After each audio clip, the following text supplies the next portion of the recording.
book Afterlife by Julia Alvarez. This book was released last year and is her first adult novel in almost 15 years. So many of you probably know Alvarez for her best-selling books In the Time of the Butterflies and How the Garcia Girls Lost Their Accents. And compared to these works and some of Alvarez's other works, this book is rather short at around 250 pages, making it pretty easy to get through in a pretty short amount of time. So this fiction novel is told from the main character, Antonia Vega's point of view, and it takes place in rural Vermont. So Antonia has made a life for herself in rural Vermont. She's an immigrant writer. She's recently retired from teaching English at a university, and simultaneously she's also navigating the process of grieving the unexpected loss of her husband, Sam. So as Antonia navigates her own set of internal struggles connected to her retirement and connected to the loss of her husband, her external world also becomes quite tumultuous throughout the story, as a rather, unanticipated series of events happen throughout the plot. So the first one of those being that Stella, an undocumented, pregnant, recently arrived to the US teenager, comes into her life by way of Mario, another undocumented daily farm worker who lives next door to Antonia. And the second event being when Antonia's sister Izzy suddenly disappears, causing her and her other two sisters, Tilly and Mona, who are spread throughout the US, to come together and to basically set out on an adventure to find her. So both of these major events cause Antonia to grapple with some pretty big questions related to things like personal responsibility, moral obligations, balancing her own self-care with caring for others who are in need, and then lastly, identity. So figuring out who we are when things that once defined us are no longer parts of our lives. So if I had to explain this book or describe this book in 3 words, I would say it is timely, it is fast-paced, and it is honest.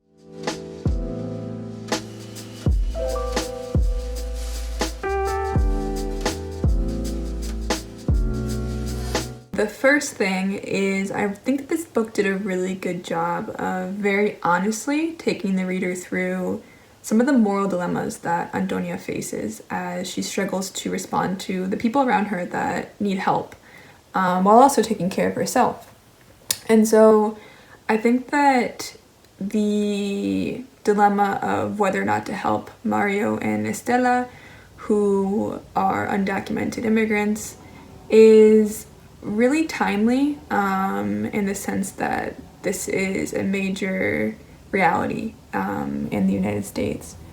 And I think that her exploring these moral dilemmas is particularly interesting because her character is an immigrant, and not only an immigrant, but an immigrant who in a lot of ways has assimilated to US culture and who has been dealt a number of privileges that come along with that.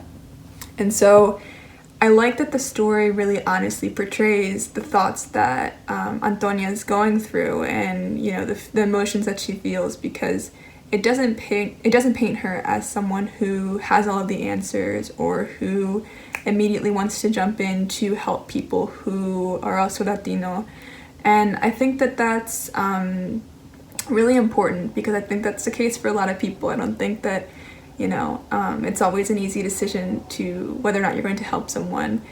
And so I really found this balancing act of weighing her identity and her privilege with her inner feelings and some of the gut reactions that she has to certain situations that face her. And so I wanted to share 2 major quotes related to this theme. The first one being, throughout the story, Antonia really keeps hearing this voice in the back of her head, asking her what would Sam do, what would her husband do. And he's someone who was always very eager to help others out. And so she keeps, as these different dilemmas face her, she questions what he would do. And so at one point she's thinking about whether or not to help Mario and Estela, and this quote really stuck out to me.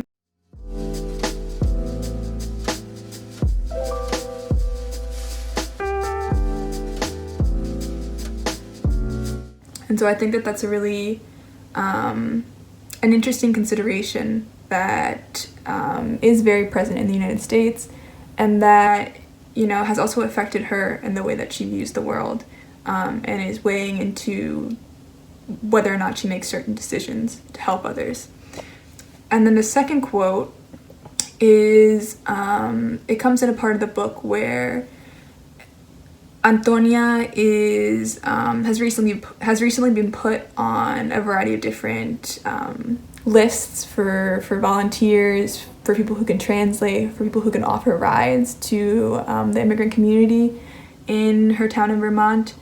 And there's a quote that kind of focuses on her thought process when she sees that she's on these lists, and it's,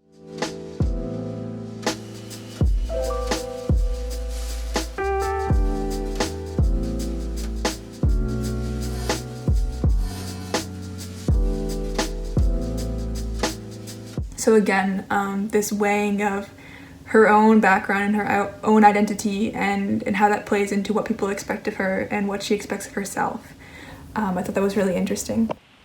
The second thing that I really enjoyed about this book was its exploration of how we situate ourselves in the world, and how we navigate it after we've lost, and after we've lost things that previously defined us.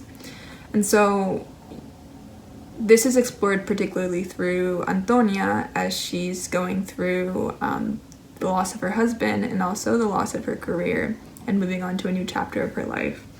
And so there were two quotes here that really stuck out to me. The first one is about Antonia, and it is,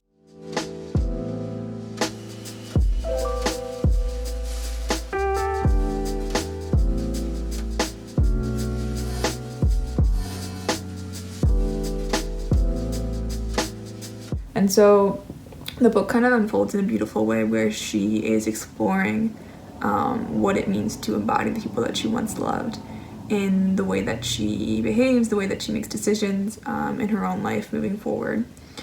And secondly, the other quote that stood out to me was, Antonia regularly revisits this question throughout the book, and that question is,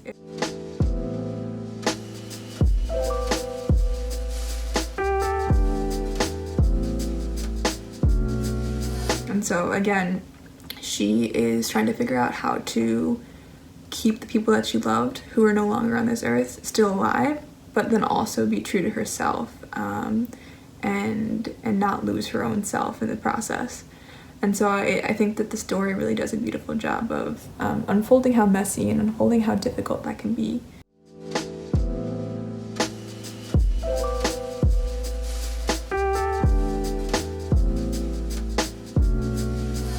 There was one aspect that I didn't like very much, and that is, aside from Antonia, I didn't feel like many of the other characters were very fully developed. The ways in which and the extent to which the other characters of Izzy, Mona, Tilly, her sisters, and Mario and Estela were fleshed out felt a bit fragmented and sometimes rather surface level. And I think that a large part of this has to do with the fact that the book is on the shorter end, lengthwise, and there was only really so much space for fully developing a lot of these characters. And at the same time, I don't think it was fully necessary for every single character to be incredibly complex or fully developed. The main place that I found that more character development could have been effective is with regards to Mario and Estela. I think that, and the immigration plot as a whole, I think that, the immigration kind of storyline at times felt a bit watered down. That would be my one complaint. That being said, on the flip side, the lack of fully fleshed out characters does allow the reader to fully immerse themselves in Antonia's inner state as she navigates grief, as she navigates retirement, and as she navigates all of these unexpected events that come her way.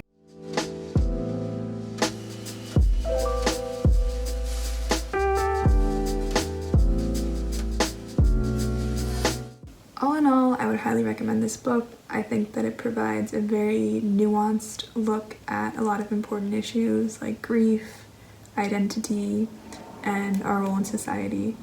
And even though the book doesn't necessarily provide any clear-cut answers or solutions to these types of issues, I think it raises really important questions about what we owe ourselves and what we owe others. I hope you liked this review. If you did, please like and subscribe, and I'll see you next time.